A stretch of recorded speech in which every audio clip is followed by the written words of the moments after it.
She looked me straight in the eye and said, "You're just a burden." The words hung in the air sharp and final. I'd known she didn't like me. Tessa was never one to hide her feelings, but I never imagined she'd say it out loud. Not with Aaron sitting right there, staring into his coffee, like it held all the answers he didn't have the courage to speak. I didn't flinch. I didn't let her see the way my stomach twisted, or the way my heart cracked just a little at the edges. I just sat there, my hands folded neatly in my lap, and let the silence do what my voice couldn't. Tessa didn't wait for me to respond. She stood up, pushing her chair back, with a little more force than was necessary. "I'm sorry if that sounds harsh," she said, her tone anything but apologetic. "But we have our own lives now and, well, you're just in the way." I looked at Aaron, then searching for something in his face, a flicker of guilt, a spark of the boy he used to be. But there was nothing, just the same blank stare, the same careful distance he'd perfected over the years. He didn't say a word. For a moment, the room felt too small. The kitchen table where I'd spent years serving meals, the window I'd washed 100 times, it all seemed to close in around me. My chest tightened, but I kept my back straight. I wouldn't give them the satisfaction of seeing me break. "I understand," I said finally, my voice quiet but steady. Tessa raised an eyebrow, surprised by how easily I'd accepted it. "Good," she said, already turning away to pour herself another cup of coffee. But what she didn't see, what Aaron didn't see, was the way my fingers clenched into fists beneath the table. I wasn't angry. I wasn't hurt, at least not in the way they might have expected. I was done. I thought about all the years I'd spent here, the nights I'd stayed up with the kids when they were sick, the hours I'd spent cleaning up after everyone else had gone to bed, the meals I'd cooked, the birthdays I'd planned, the endless ways I'd tried to make myself useful, tried to make myself welcome. And now all of that was just nothing. Just something to toss aside like an old coat no one wanted anymore. I stood up slowly, my movements deliberate and calm. "I think I'll go rest for a bit," I said, turning toward the hallway. Tessa didn't answer. Aaron didn't look up. In my room, I sat on the edge of the bed and let the quiet settle around me. I could hear them in the kitchen, their voices low and muted. I wondered if they even noticed I was gone. Probably not. I thought about the day I moved in here. It was raining, and Aaron had carried my last suitcase up the stairs with a smile. "It'll be good to have you close," he'd said, and I'd believed him. I wanted to believe that family meant something, that my presence was more than an inconvenience. But today I saw it clearly. To them, I was just an extra mouth to feed, an extra weight to carry, a burden. I closed my eyes and took a deep breath. I didn't have the energy to argue. I didn't have the will to explain why those words cut deeper than they'd ever understand. I didn't want to fight for a place that didn't want me. So I decided right then and there that I wouldn't. I wouldn't argue. I wouldn't plead. I wouldn't beg for scraps of kindness from people who didn't know how to give it. Tomorrow I would leave. No goodbyes, no explanations. Just a quiet exit the way I'd lived for so long, unseen, unheard, but never truly defeated. That night, I packed a small bag. Just the essentials, some clothes, my mother's old locket, a book of poems I'd read so many times. The pages were soft as cloth. Things that reminded me of who I was before I started bending myself to fit their lives. I folded everything carefully, my hands steady, my heart calm. It was strange how peaceful I felt, like I was finally taking back something that had always been mine, my dignity. As I zipped the bag shut, I glanced around the room one last time. The walls were bare, the furniture plain. It didn't feel like home. It never really had. I turned off the light and sat in the darkness for a long moment, listening to the soft murmur of the city beyond the window. I thought of all the years I'd given, all the ways I'd tried to belong, and I realized I didn't need this place, this house, these people to know my worth. I knew it already. The next morning, I woke early. The house was still and quiet, the way it always was, before the day began to stir.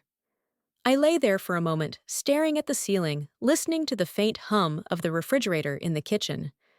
Funny how even the smallest sounds could feel like company when you were alone. I got up and made my bed, smoothing the blanket until every corner was neat.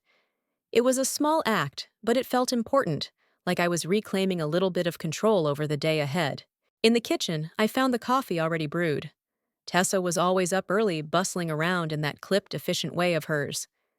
Today, though, there was no sign of her. No smell of burnt toast, no clatter of dishes in the sink. Just the coffee pot still half full, as if even that had been left behind. I poured myself a cup and carried it back to my room. I didn't want to see them. I didn't want another round of tight smiles and forced politeness. I wanted to sit in peace, if only for a little while. I settled into the old chair by the window, the steam from my coffee curling up into the morning light. I let my mind wander back to the house I'd shared with my husband, the one we'd bought with dreams bigger than our tiny savings account. It had been small and drafty, but we'd loved it fiercely. I could still see the kitchen window where the sun would pour in every morning, warm and golden, and how he'd always pause to kiss me on the cheek before leaving for work. He'd been gone for almost 10 years now. Sometimes it felt like just yesterday. Sometimes it felt like a lifetime ago. When he died, Aaron had been the one to tell me I shouldn't be alone. "You'll be happier with us," he'd said. "We'll take care of you." And for a while, I'd believed him. I thought of those early days in this house, how I'd thrown myself into helping, wanting to be useful, to be a part of their world. The kids were still little then, and I loved the way their laughter filled the quiet spaces. I loved the way they'd run to me when they fell, the way their small hands fit perfectly in mine. I gave everything I had to them, my time, my patience, my quiet hope that maybe, just maybe, I was building something lasting here. But little by little, it all slipped away. The kids grew up, and my place in their lives grew smaller, like the shrinking light at the end of a long day. Tessa made it clear in 100 small ways that I was no longer needed. And Aaron, well, he didn't have the heart to say it out loud, but his silence was as loud as any words could be. As I sat there, memories crowded around me, like old friends I hadn't seen in years. I remembered the birthdays I'd planned, the meals I'd cooked, with love, the nights I'd spent by the kids' beds when they were sick. I remembered the quiet pride I'd felt in those moments, pride that had been stripped away, one cold glance at a time. But as I sipped my coffee, I realized something else. Those memories didn't belong to them. They were mine. The love I'd given, the care I'd shown, those things were part of me, no matter what anyone else thought. They were proof that I had always been more than a burden. I finished my coffee and washed the cup, setting it carefully on the drying rack. The sun was just starting to spill across the kitchen floor, turning the worn tiles a soft, hopeful gold. I stood there for a moment, feeling the warmth on my face, and I let it fill me up. Today was the day I would leave. I wasn't sure where I would go, yet maybe a friend's couch for a while, maybe a small room in a boarding house. It didn't matter. What mattered was that I wouldn't spend another day in a place that saw me as nothing more than a weight to be carried. I didn't need to leave a note. There was nothing left to say. My silence would speak for me. As I turned back to my room, I felt a quiet calm settle over me. I was done apologizing for existing, done trying to belong in a place that had never really been mine. I would leave without a word, and in that silence, I would find my freedom. I woke before the sun the next day, the sky still wrapped in soft, early darkness. My small bag sat by the door, packed the night before with everything I needed: a change of clothes, my mother's locket, a worn-out paperback that had seen me through countless lonely nights. It wasn't much, but it was enough. The house was silent, everyone still asleep. I moved quietly, the floorboards creaking under my careful steps. I paused in the kitchen for a moment, taking in the soft glow of the streetlight filtering through the window. I thought of all the mornings I'd spent here, making coffee, frying eggs, packing lunches.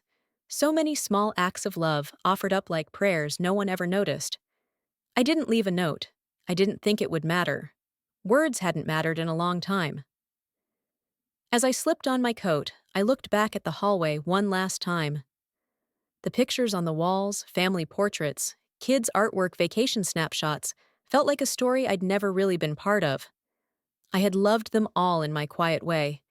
But sometimes, love wasn't enough to make a place yours. Outside, the air was cold and crisp, the breath of winter settling over the street in a soft hush. I pulled my coat tighter around me and started walking, my bag slung over my shoulder. With every step, I felt lighter, like I was leaving behind more than just the walls and rooms of that house.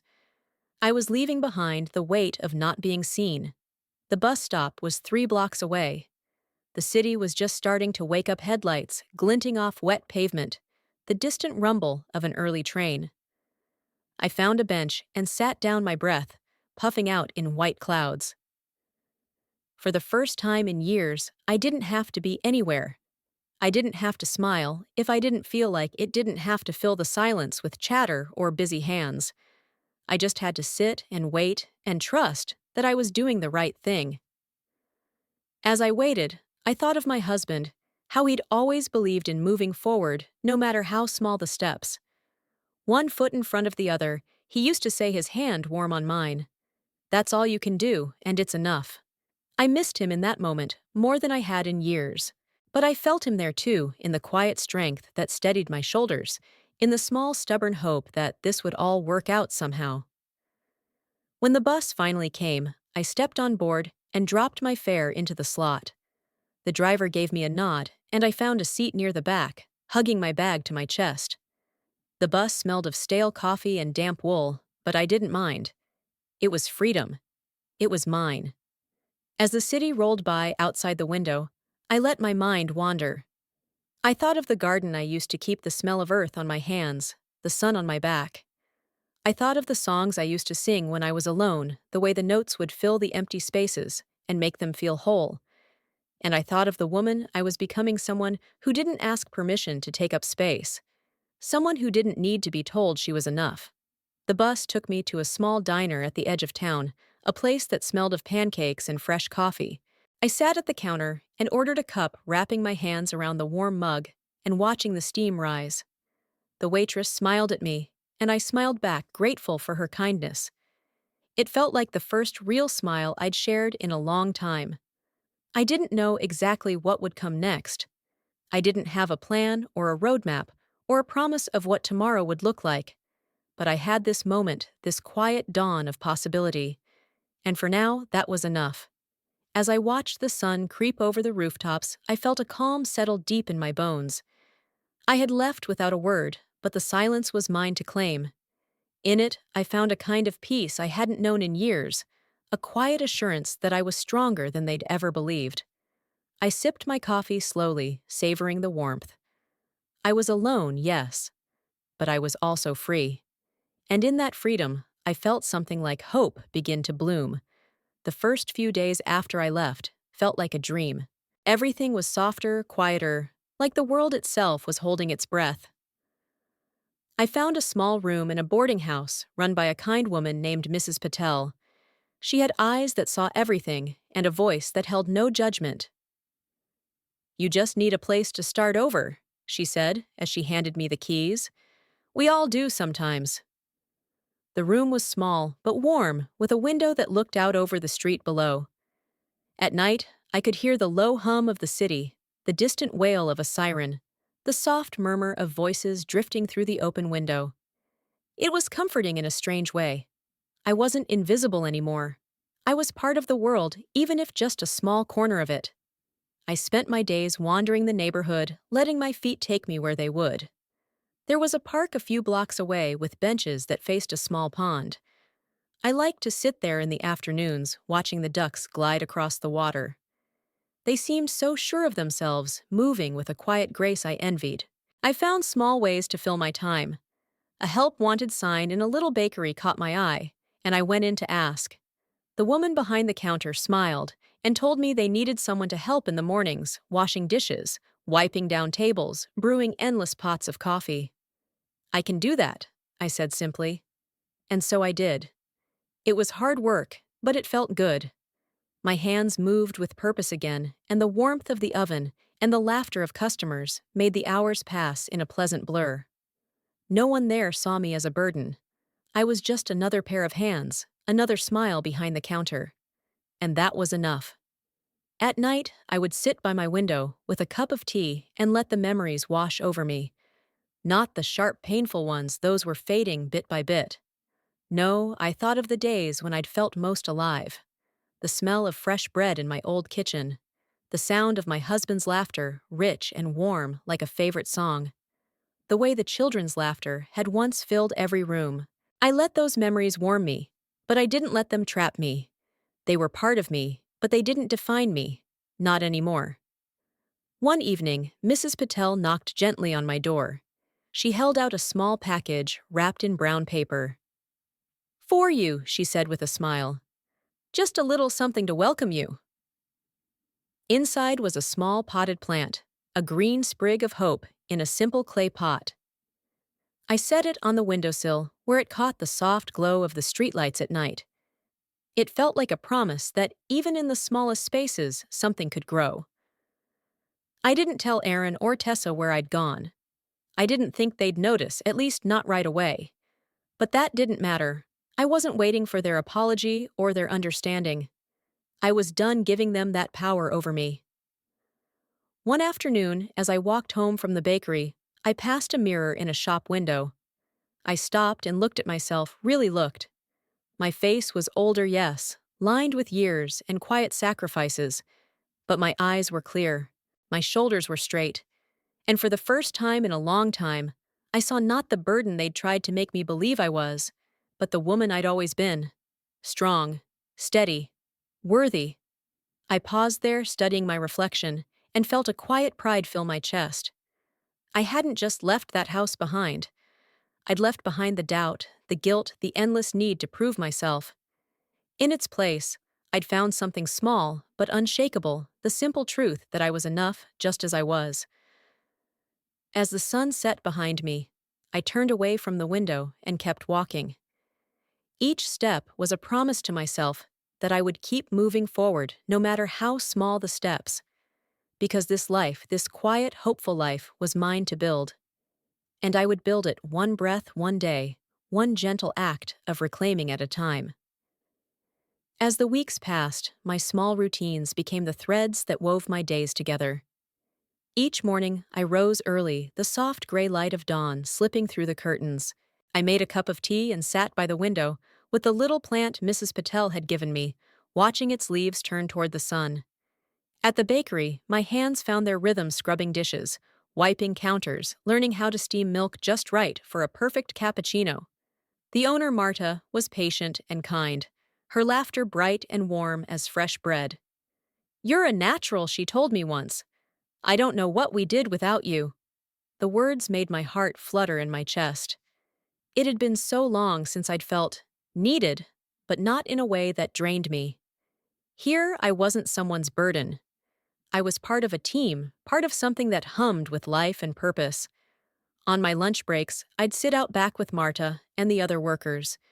We'd share sandwiches and stories, our breath turning to mist in the cold air. They didn't ask about my past, and I didn't offer. Instead, we talked about the simple things, recipes, the weather, the small joys of each day. And in those conversations, I found something I hadn't realized I'd been missing, a sense of belonging that was mine alone. In the evenings, I liked to walk to the little park with the pond. The ducks were always there, gliding across the water, like they had nowhere else to be. I'd sit on the same worn bench and watch the light fade from the sky, feeling the quiet settle around me like a soft blanket. Sometimes I'd close my eyes and remember the way Tessa had looked at me that morning she called me a burden. There had been no kindness in her eyes, no understanding, just the cold certainty that I was in her way. I used to wonder if she'd ever feel the weight of those words, if they'd echo in her mind the way they had in mine. But the longer I was away from that house, the more I realized it didn't matter.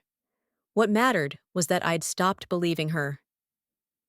One evening, as I walked home from the park, I ran into Mrs. Patel standing on the front steps. She gave me a small smile, her eyes soft and kind. "You look lighter," she said, "like you've let go of something heavy." I thought about that for a moment and then nodded. "I think I have," I said quietly. She patted my shoulder, her hand warm and steady. "Good. You deserve to feel that lightness." Back in my room, I sat by the window and watched the streetlights flicker on one by one. I thought of all the years I'd spent trying to be small enough to fit into someone else's life, how I'd twisted and bent myself until there was barely anything left of the woman I used to be. Now, in this tiny room, with the quiet hum of the city beyond the glass, I felt like I was finally unfolding again. I pulled out the worn paperback from my bag and let my fingers trace the dog-eared pages. I read a few lines poetry about resilience, about how even the smallest light can push back the dark, and I felt the words settle into my bones. I didn't know what tomorrow would bring. Maybe someday I'd find another place to call home, one with walls I could fill with my laughter and warmth. Maybe I'd find new friends, new joys. But for now, I was content to be here in this small corner of the world that felt like mine. I set the book aside and turned off the lamp, letting the soft darkness wrap around me. As I lay there listening to the city breathe outside my window, I thought of the promise I'd made to myself to keep moving forward, to keep choosing myself.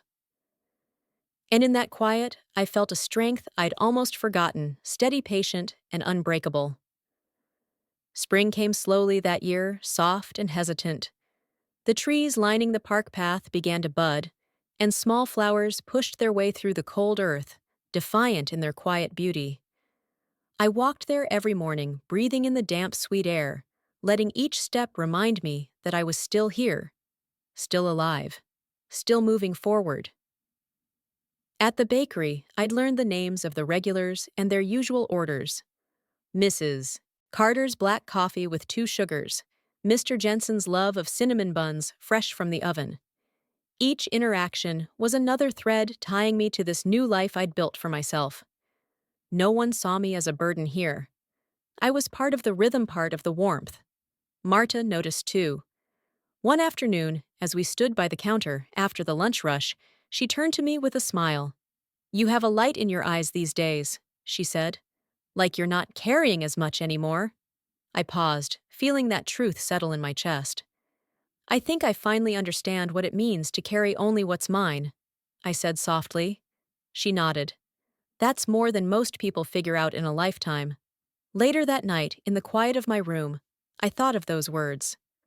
I thought of the life I'd left behind, the cold mornings, the heavy silence, the sense that every breath I took was one they resented. There had been so much weight in those walls, so many small ways of telling me I didn't matter. But I had walked away. Not in anger, not in despair.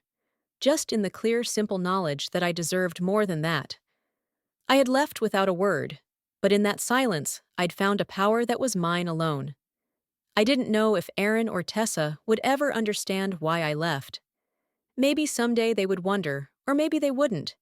It didn't matter anymore. I had stopped letting their opinions be the measure of my worth. I still wore my mother's locket every day, the weight of it resting against my heart. A quiet reminder that strength doesn't have to shout, that sometimes the most powerful thing you can do is simply walk away. I spent my evenings by the window, the small plant from Mrs. Patel, growing taller each week. I'd watch the city settle into dusk, the lights flickering on, one by one, like stars. Each light felt like a small promise that even in the darkest night, there is always a way to begin again. Sometimes I still thought about the words Tessa had thrown at me about being a burden. But now they felt like echoes in a room I no longer lived in. They couldn't touch me here. Here in this small room, filled with my quiet joys, I knew I was more than enough.